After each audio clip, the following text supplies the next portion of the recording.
స్తుతి పాత్ర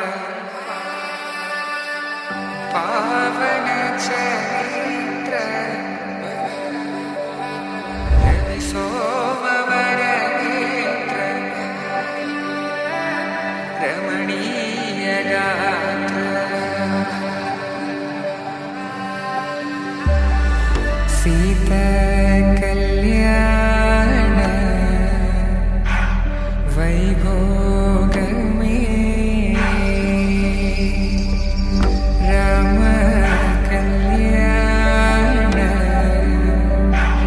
వైభోగమే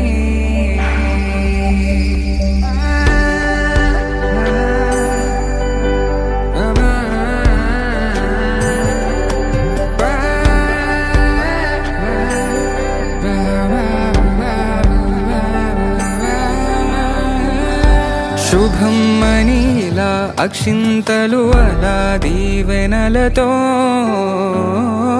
అటు ఇటు జనం హడావిడితనం తుళ్ళింతల ఈ పెళ్లిలో గిల్లలో పదందని బంధువుల కట్టై సన్నాయిల సందడి మొదలై తదాస్తని